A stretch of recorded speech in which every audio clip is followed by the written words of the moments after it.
వేదికపై ఉన్న పెద్దలు, ముఖ్యంగా వికాస ఓవర్సీస్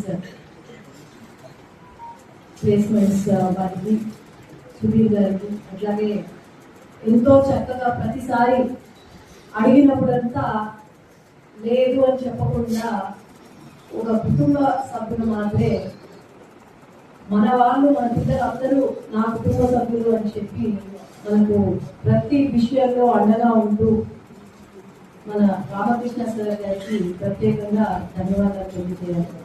అట్లాగే వేదికపై ఉన్న పెద్దలందరికీ కూడా నమస్కారం.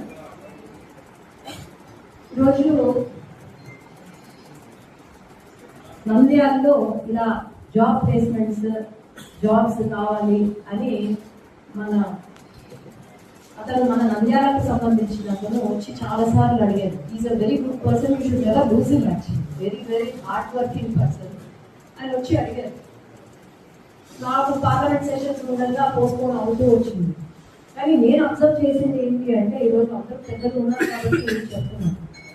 గత పాలనలో 5 సంవత్సరాల పాలనలో, వైసీపీ పాలనలో కంప్లీట్ నిరుద్యోగ సమస్య చాలా ఎక్కువ అయిపోయింది.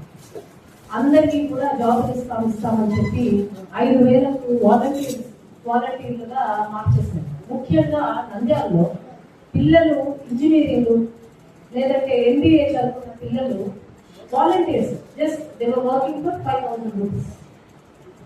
వాళ్ళ భవిష్యత్తు ఏం కావాలి? నేను యూత్ లీడర్గా ఉన్నప్పుడు అందరికీ తెలుసు, నేను ఐ ఫాట్ అగేన్స్ట్ గవర్నమెంట్ ఇది తీసుకుంది, మన పిల్లల భవిష్యత్తు నాశనం చేస్తున్నారు అని ఎన్నోసార్లు ధర్నాలు చేశాను. అప్పుడు తర్వాత మనం అధికారంలోకి వచ్చిన తర్వాత everyone now who is leading us, Nara Lokesh గారు, is been our role model and guide. అధికారంలోకి రాగానే ఎన్నో పెట్టుబడులు తీసుకొచ్చారు. లక్షల కోట్లు విలువ చేసే పెట్టుబడులు, 20 లక్షల జాబులు ఇప్పిస్తాము అని చెప్పి ఆనాడు అన్నారు. ఆ దిశగా ప్రయాణం చేస్తున్నారు. ఎన్నో కంపెనీలు ఈరోజు క్యూ వస్తున్నాయి మన రాష్ట్రంలో. కాగ్నిజెంట్ అయితేనేది, TCS, ఇలా ఎన్నెన్నో క్యూ కడుతుంది. కానీ అన్నీ చేశాను. ఎంపీగా రైల్వేస్, హైవేస్, ప్రతి సమస్య పైన నేను మాట్లాడుతూ వస్తున్నాను. కానీ somewhere there was a void, somewhere there was ఏదో ఒక తెలియని ఫీలింగ్, అరే మన యువతకు మనం జాబ్ కల్పించాలి అని. రోజు వచ్చేవాళ్ళు, జాబ్ అక్క జాబ్, అక్క జాబ్ అని రోజు వచ్చేవాళ్ళు. కానీ మీ అందరికీ నేను ఒకటే చెప్పాను, నేను MBBS పూర్తి చేసుకున్న తర్వాత ఒక నాన్న అందరూ అన్నారు, ఎందుకు నీకు హాస్పిటల్ కట్టుకో అని చెప్పి చెప్పారు. లేదు లేదు, నేను జాబ్ చేయాలి ఖచ్చితంగా అని చెప్పి. ఐ స్టిల్ రిమెంబర్, మా హస్బెండ్ ఎక్కడో చెన్నైలో ఇంకా చదువుతూ ఉన్నాడు, MS చేస్తూ ఉన్నాడు. నాది MBBS అయిపోయింది. ఒక క్లినిక్, ఒక హాస్పిటల్లో MBBS అయిన తర్వాత పని చేశాను. నాకు వచ్చిన ఫస్ట్ శాలరీ ఎంత తెలుసా? నేను ఇంకా తీసి పెట్టుకున్నాను. నేను డ్రా చేయలేదు, అది ఇంకా ఆ చెక్ కూడా డ్రా చేయలేదు, అలాగే తీసి పెట్టుకున్నా. It should be reminder for me అని. నా జాబ్, నాకు వచ్చిన salary, first time salary 14,640 rupees. ఎంతో ప్రౌడ్గా ఫీల్ అయ్యాను. నథింగ్ లైక్ ఆ సాటిస్ఫాక్షన్ ఎక్కడ ఉండదు. నువ్వు కష్టపడి, నెలంతా కష్టపడి, నువ్వు పడే కష్టానికి నీకు గుర్తింపు వస్తూ ఉంటే, నీకు ఇంత శాలరీ వస్తుంది అన్నప్పుడు there's nothing like that. ఆ ఫీలింగ్. నేను ఒకటే మీకు అందరికీ చెప్పేది, జాబ్స్ కావాలి కావాలి కావాలి అని నా దగ్గరికి వస్తారు. కానీ వీ షుడ్ బి ప్రిపేర్డ్. మన అమ్మ నాన్న ఎంత సాక్రిఫైసెస్ అయితే చేశారు, మనల్ని చదివించారు, ఎన్నో సాక్రిఫైసెస్ చేసి, ఎన్నో వదులుకొని, ప్రాపర్టీస్ అమ్మి ఎన్నో చేశారు సాక్రిఫైస్. కానీ even we should be in a place to sacrifice few things for them. నాకు నంద్యాలలోనే జాబ్ కావాలా, మా ఇంటి పక్కనే జాబ్ కావాలి అని అంటే చాలా కష్టం. కష్టపడాలి. మనకు చదివిన చదువుకి కరెక్ట్గా గా మంచి జాబ్ వస్తుందా అనేది చూసుకొని ఖచ్చితంగా ఒకవేళ లేదు ఇక్కడ నంద్యాల కాకుండా హైదరాబాద్ లేకపోతే విశాఖపట్నం అక్కడ వేరే ప్లేసెస్ లో వచ్చినా కూడా రెడీ టు గో. అవునా కదా? మరి ఎన్ని జాబ్స్ మనం ఇవ్వగలుగుతాము? నంద్యాలలో ఉన్నారు కదా, కంపెనీలు ఉన్నారు కదా. You have to be in situation Vijayawada లేకపోతే విశాఖపట్నం వాళ్ళు కూడా మూవ్ అయ్యే సిచ్యువేషన్ మనకు ఉండాలి. ఇక్కడ ఏంటంటే మన రాయలసీమలో తల్లిదండ్రులే సగం జరగకూడతారు పిల్లల్ని. అబ్బా మా పిల్లోడు మా దగ్గరే ఉండాలా, మా పిల్లోడు మా దగ్గరే ఉండాలా, చాలా దగ్గర.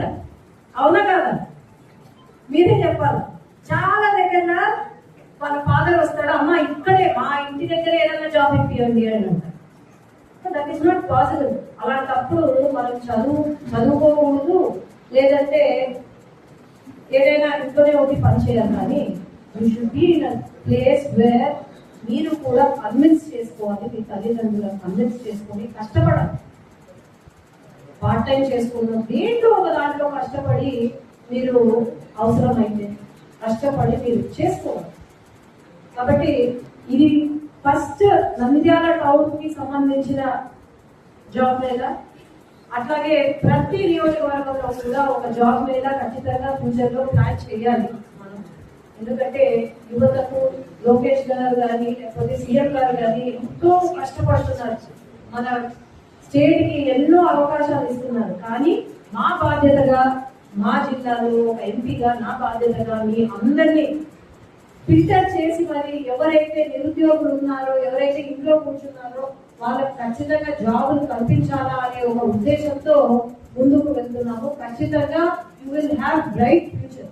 Trust me, you will have bright future only when you sacrifice few things. There is nothing like standing on your own legs, earning for yourself, safeguard your future first and think the rest. అదొకటి నేను చెప్పగలుగుతాను. I'm wishing you all the very best. And ఇక్కడ అందరూ ఉన్నారు కాబట్టి చెప్తున్నాను, ఇక్కడ ఉన్న వాళ్ళందరికీ మీరు జాబ్ కల్పించే బాధ్యత మీరు తీసుకోవాలి, ఖచ్చితంగా ఇవ్వాలి. ఎందుకంటే they have come with lot of hopes. ఇక్కడికి వచ్చారు అంటే ఒక జాబ్ రావాలి, చెయ్యాలి అనే ఒక హోప్తో వచ్చారు కాబట్టి I don't want to disappoint them. ఇప్పుడు ఒకవేళ మీ దానికి తగ్గట్టు లేదు అన్నా కూడా మళ్ళీ నెక్స్ట్ క్యాంప్ లో ఖచ్చితంగా పెడతాం. బట్ మాక్సిమం 100% మనము జాబ్ కల్పించే బాధ్యత మీరు తీసుకోవాలి. నా పైన కూడా చాలా బాధ్యత ఉంది ఈరోజు. And I'm wishing you all the very best. Thank you. If you like this video, please like and subscribe. For more such videos, keep watching our channel.